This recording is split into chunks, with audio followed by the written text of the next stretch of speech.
Yeah, I believe that Christ's suffering and the demonstration of the kind of physiologic stress that his human body was under is manifested in the Garden of Gethsemane, where it's described that he was sweating blood.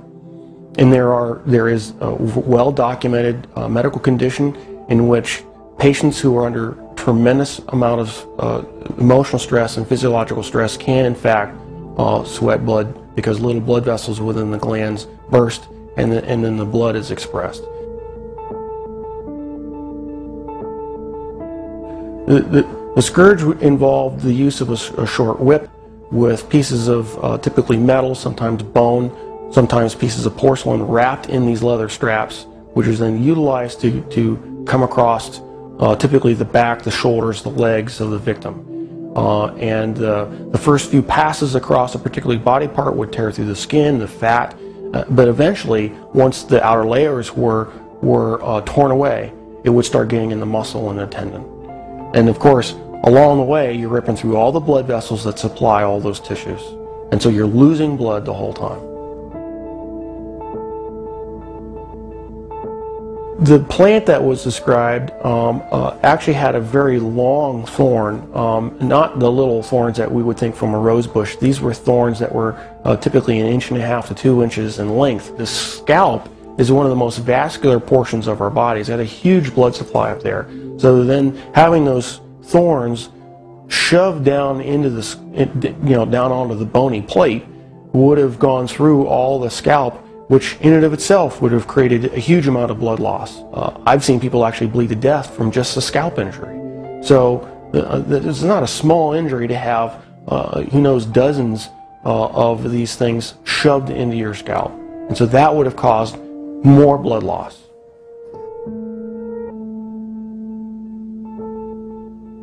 Typically when a victim has to carry the cross, what has been described in the literature, in actual Roman literature, is they describe they carry the crossbar, and the crossbar is estimated alone was estimated to weigh about 110 pounds. And of course, if your arms are stuck out here, wrapped up on the crossbar, and you fall down, you need help getting up.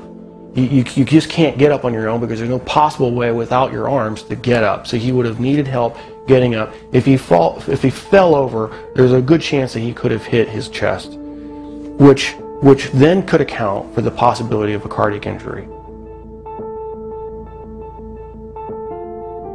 Anatomically, we consider the wrists as part of the hand, and so with the placement of the nails between the radius and the ulna at that position, it still fits the definition of being in the hand, and it's in a position in which the nail won't rip out, which you have to have a solid point of fixation.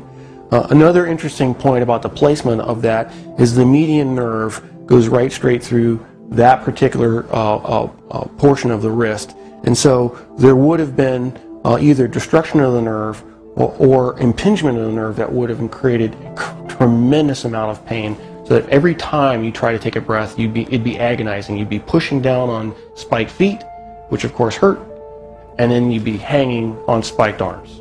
And so you alternate from excruciating pain to excruciating pain every time you take a breath.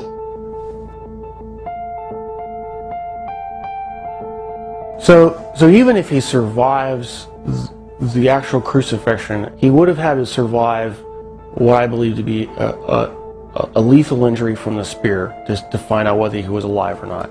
What's described is the loss of water and blood, and that would entail either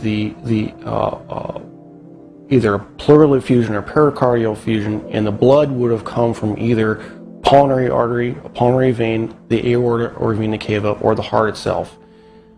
None of those injuries, unless you're treated immediately by a trauma surgeon like myself, with all the advanced equipment that we have, would be survivable after even a few minutes. Christ, as the Son of God, could have survived anything.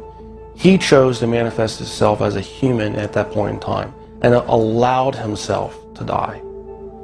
And being human at that point in time, he could not have survived this particular series of traumas. It's not possible. Christ as God could have survived anything they threw at him. But he chose to be Christ, the human, at that point in time to die for our sins. And that given that self-limitation of remaining to be human, he died. He did not survive the event.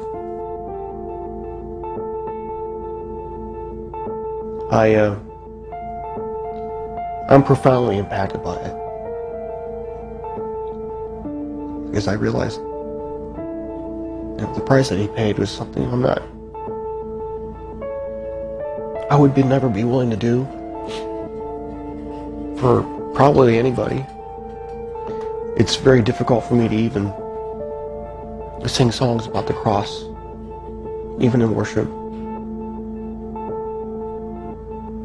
Because I truly do understand what he paid, the price that he paid.